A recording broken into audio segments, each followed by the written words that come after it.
Guys आज चाहिँ हामी सन्डेमा नदीमा घुम्न जाँदैछौँ है त पानी खेल्न जाने हो आज चाहिँ गाइस हामी मान्छे चाहिँ हामी 3 जना छौँ जाने चाहिँ स्कुटी चाहिँ एउटा मात्रै छ हेरौँ अब के हुन्छ दाजुलाई पनि लिएर जाने हो गाडी लिएको भए ठिक हुन्थ्यो यार गाडी लिएर गयो भए ठिक हुन्थ्यो होला ल्याउ जान सक्छौ भने तिम्रो राजदाईलाई कसरी लाने नि एकबारै सक्छौ भने ल्याउ न सक्छौ के गाडी सकिन्छ सक्छौ भने न बस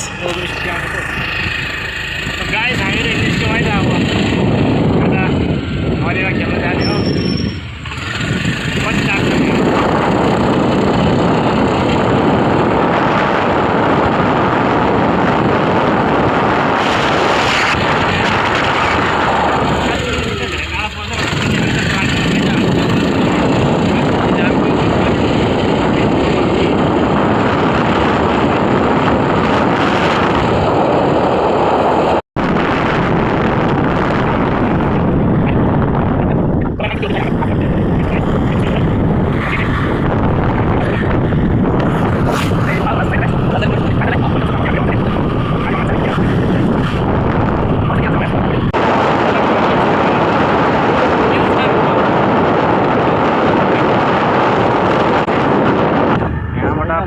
सापको लागि मासु किनेर लगिदिने यहाँ चाहिँ पुरा मासुको दोकान छ गाइस यता लेफ्ट साइड चाहिँ पुरै मासुको दोकान हुन्छ कतिको मासु छैन आज सुँगुरको पनि मासु छ कुखुराको पनि छ माछा चाहिँ कम्ती छ यहाँको मान्छेहरूले मासु चाहिँ कम्ती खान्छ कि हो ड्राइभर अलिक पक्का देखिएन है गाइस यो पाराले किन रोक्यो किन नरोक्यो किन गयो छैन नि त के को मासु खसीको मासु लिन आएको खसीको मासु एउटा दोकान खुल्ला होला है जुत्ता सुत्ता लिएर रेडी छौँ यो चाहिँ हाम्रो दाई हाम्रो स्कुटी ड्राइभर यता दाई माटो परेको छ स्कुटी लिएर हिँडेको गाइस यहाँ चाहिँ छ हाम्रो एकजना दाई उसलाई पनि लिएर जाने भनेको दाई त होइन यहाँ छेन्डाबाट आउँछ दाई त अझै एउटा साथी थप्यो गाइस उधर नदी है 4 जना जति हुन्छौँ होला राजदाई पनि आउँदैछ यो हो पार्टनर एउटा यहाँदेखि टक्कै 7 किलोमिटर छ अनि दाईहरू चाहिँ यता पछाडि आउँदैछ हामी चाहिँ अगाडि जाँदैछौँ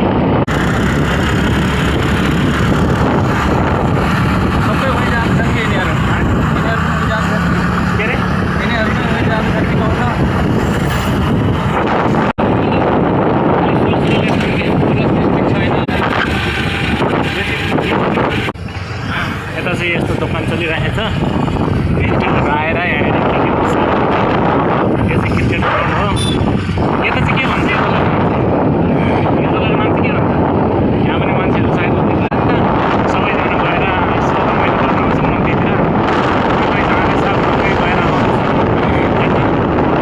कसैले हाई पनि गर्नु हुँदैछ ओइ आस्ते हाई पनि गर्नुहुँदैछ सबैले ओभरटेक गर्दै लिएर जाँदैछ तपाईँ आस्ते जाने ठोक्ला फेरि जङ्गलको बाटो रहेछ तर मान्छेहरू चाहिँ भिडै हुँदो रहेछ गाइस त्यतातिर हो आउँदाखेरि किनभने हेलो पनि गरिरहेछ किनभने अब आज सन्डेको दिन हो त सबैजना अब छुट्टी कसैको स्कुलहरू छुट्टी हुन्छ कलेजहरू छुट्टी हुन्छ ड्युटी पनि छुट्टी हुन्छ हो अनि सबैजना यसो घुम्नको लागि आउँछ यतातिर त्यही भएर यो रस्तो जङ्गल भए पनि भिडभाड देखिँदैछ मान्छेहरू देखिँदैछ त्यहाँबाट हामी आयौँ एउटा गाउँको छेउमा आइपुग्यो पछाडि त्यहाँदेखि एउटा मान्छेले कम्पाउन्ड पारेको देख्न सक्यो त्यहाँदेखि राइट साइडपट्टि जङ्गल त छ तर भए पनि भ्यू चाहिँ राम्रो आइरहेको थियो यो फोनमा खिचेको लागि त्यति राम्रोसँगले आउँछ भने तर बहुत राम्रो भ्यूजहरू आइरहेको थियो अनि यहाँ लेफ्ट साइडपट्टि चाहिँ दोकानहरू पनि रहेछ सानो सानो गाउँभित्र छिर्ने सानो सानो बाटोहरू पनि रहेछ गाडी धेरै आउँदो रहेछ हो त्यहाँदेखि यस्तो गरेर यहाँनिर दोकानहरू देख्न सक्नुहुन्छ लेफ्ट साइडपट्टि सानो सानो यहाँ चाहिँ पेट्रोलहरू पनि बेच्नु हुँदो रहेछ जो यहाँ भिजिटमा आउनेहरूको लागि सजिलो हुन्छ अनि यता लेफ्ट साइडमा चाहिँ ग्राउन्ड रहेछ तर यहाँ गाईहरू पनि बाँधेको रहेछ अनि गइसकेपछि चाहिँ उहाँ नदीमा घुमेर नुहाइधुवाइ गरेर पनि फर्केर आइसकेको रहेछ। हामी चाहिँ लेट भएछौँ नि त, लेट भएछौँ भन्दा पनि वहाँनिर अलरेडी मान्छेहरू चाहिँ थुप्रो थियो हो। अनि यस्तो गरेर हामी चाहिँ अब नयाँ पनि त्यहाँदेखि जाँदैछौँ। त्यहाँदेखि हाम्रो साथीहरू चाहिँ पछाडि आइरहेको थियो। हामी चाहिँ दुई भाइ अगाडि गफ गर्दै गइरहेका थियौँ। ठिक्क एउटा ब्रिजमा आइपुग्यो। अनि यो ब्रिज चाहिँ मैले याद पनि राखेको थिएँ।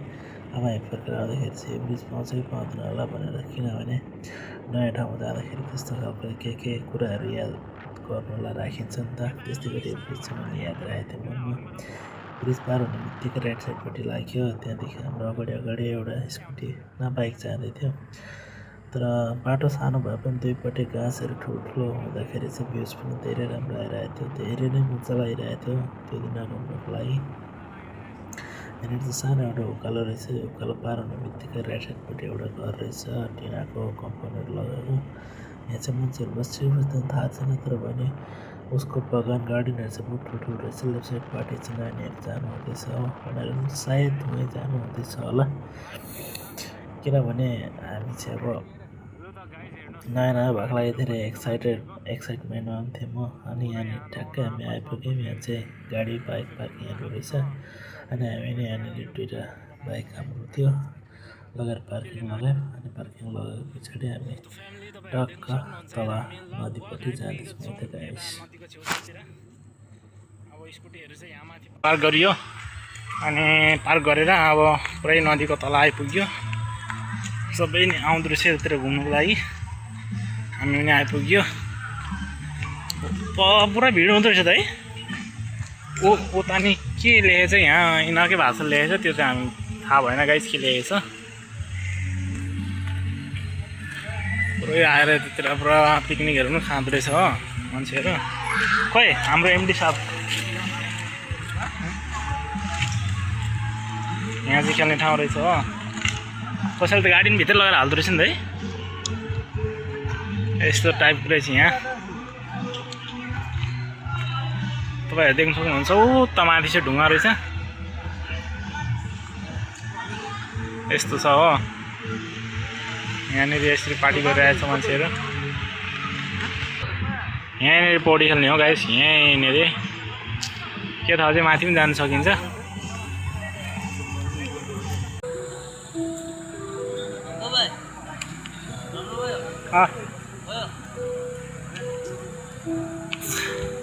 त गाइस तपाईँहरूले देख्न सक्नुहुन्छ यहाँ चाहिँ हाम्रो टिमहरू 3 जना चाहिँ उहाँ हुनुहुन्छ।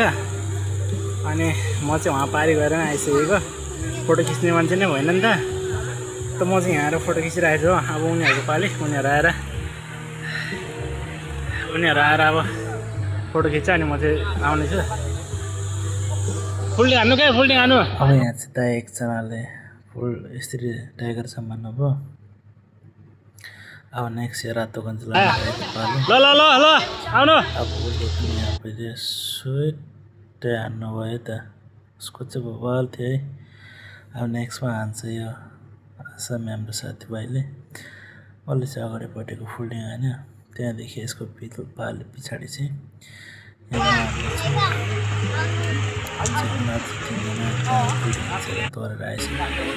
गाइस अब चाहिँ मेरो पाली। अब म चाहिँ पारी गएर ब्याक फ्लिप हान्ने कोसिस गर्नेछु। यस्तो साथी आइपुगेको छ। अनि यस्तो दाई के अरे के भन्दा मलाई थाहा छैन हो। अझै आइरहेको छ भनौँ न। खुट्टा चाहिँ यहाँ दुखिरहेको छ हो। कहाँ जाने?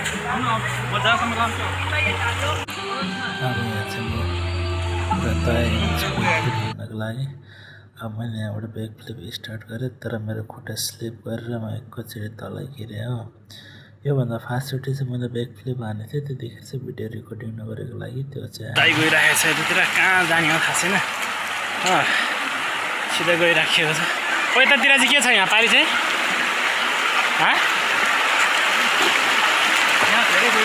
कहाँ गएर छ? यहाँ चाहिँ गएर छ अरे। कोसिस गर्ने। ओ फोन गिर्छ त।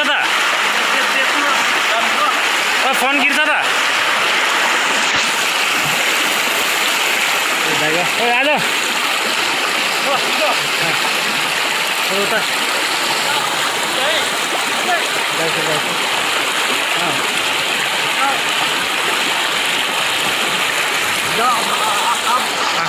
मैं वहाँ पे जाके मारेगा तो उसके बाद में खींच लेना। उधर उधर आ जाना, पहले जैसे मारा था ना वैसे मारेगा।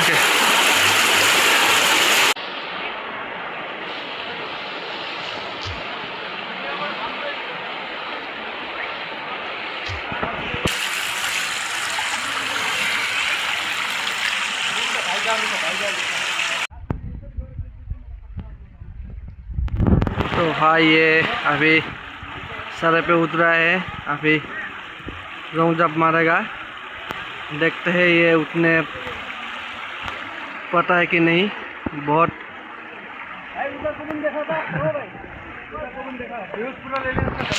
ठीक है भाई, ले रहा है, लेकिन वो अभी उठ नहीं सक रहा है। बहुत ही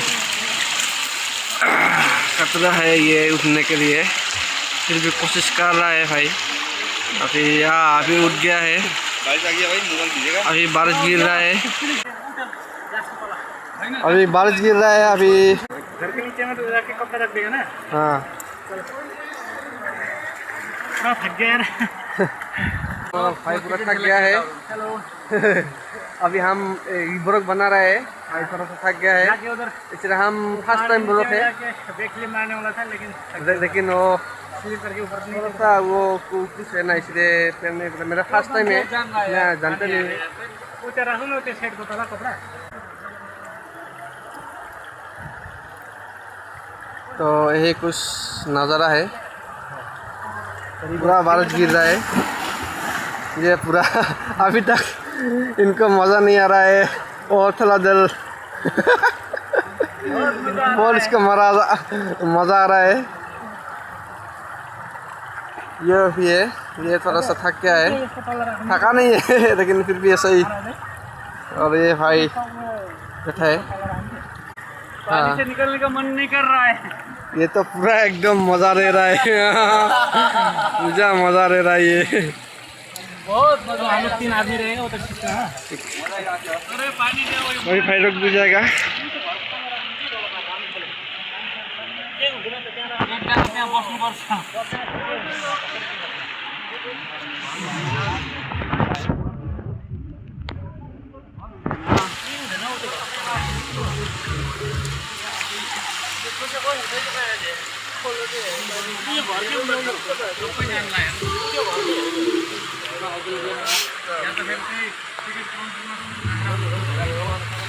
बड़ा क्यों रहा है।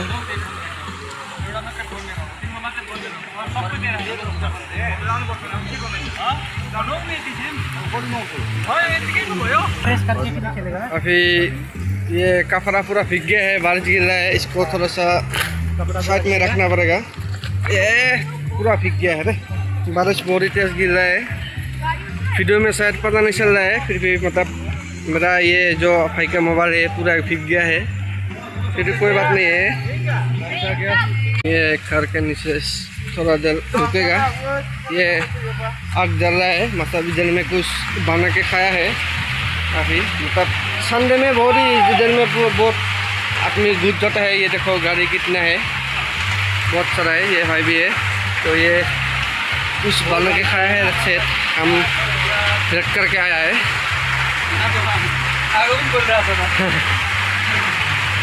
भाई पूरा एकदम बारिश पानी में खेल के अच्छा लगा है। कल फिर हम लोग बारिश थोड़ा रुकने के बाद में इधर कपड़ा रखने के लिए आया था। ये कपड़ा थोड़ा पूरा भीग गया है उधर, तो फिर कपड़ा इधर रख के फिर जाएगा, बारिश कम होने के बाद में। ये गुटखा खा रहा है, बुरा मत मानना। ठीक है भाई, थोड़ा बहुत बोलो। अभी थोड़ा सा रुकते हैं, बारिश गिरने के बाद थोड़ा सा वीडियो क्लिक करते हैं। अभी इधर में स्टॉप कर लेते हैं। तो फ्यामिली कस्तो मजा आइरहेको थियो हो, पानीमा खेल्दै खेल्दै। केटाहरू त अझै पानी परेर पनि खेलिरहेको छ। हामी पनि खेल्दा खेल्दै पानी पऱ्यो, अनि त्यहाँदेखि हामी चाहिँ आएर कपडाहरू यहाँनिर तल राखेको थियौँ, भिज्नु थाल्यो भनेर। अनि त्यहाँदेखि हामीले फेरि लिएर यहाँ राख्यौँ सेटको तल। केही हुँदैन बस्नु एकछिन कति बजेर अहिले 4:30 5 बजीसम्म बस्नु केही हुन्न यो पनि सेड पनि फेरि चुनेको छ अनि हामी चाहिँ अझै एकछिन खेल्नु मन तर पानी परेर चाहिँ सबै भाग्यो हामी पनि सेडको तल आएर बसिरहेको छौँ फेरि एकछिन गएर खेल्ने विचार छ त गाइस हाम्रो आजको नदीमा नआउने प्लानिङ सबै पानीले चौपट बनाइदियो एकछिन चाहिँ खेलेर आइयो तर पनि एकछिन खेल्ने विचार थियो अझै खत्तम बनायो पानीले अझै पनि मान्छेहरू आइरहेको छ हो तर पनि यहाँ चाहिँ पानी परिरहेको छ झमझम झमझम मान्छेहरू अहिले पनि आइरहेको छ पानीमा नुहाउनुको लागि आज नदीमा नुहाएर कस्तो लागिरहेको छ दाइ होइन के एउटा भन्नु नि त कस्तो थियो प्लानिङ कस्तो भयो राम्रो भयो प्लानिङ सक्सेस भयो पानी रोक्यो फेरि एक गएर डुबुल्की हान्दिउँ होला है फेरि गएर एकबाट डुबुल्की हान्दिउँ होला पानी रोक्यो त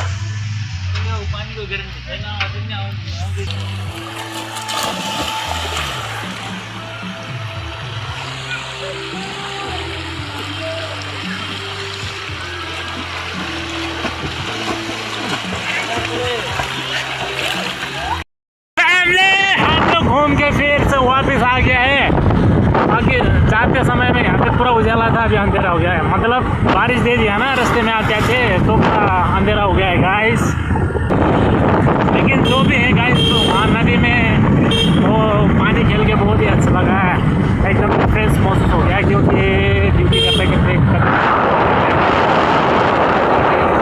खेल के आया बहुत ही अच्छा लगा गाइस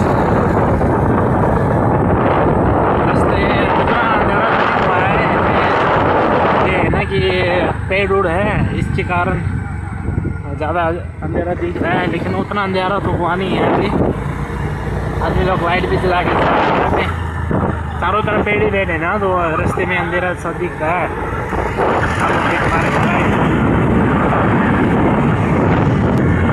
तो हम लोग का गेस्ट हाउस से 10 किलोमीटर का दूरी में है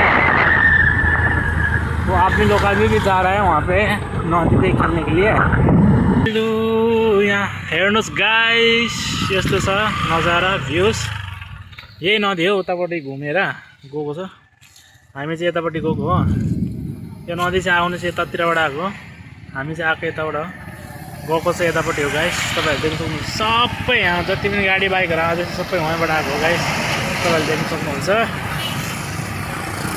एकदमै रमाइलो दिन थियो भनौँ न नदी त हेर्नुभयो भने यत्रो ठुलो छ के गाइस ओ मान्छेहरू नुहाइराखेको छ माथिबाट हेर्दाखेरि त पुरा कमिलै देख्छ दा यसो हेरिदिनु त यता आम्मा कस्तो भ्यूज आइदिएको छ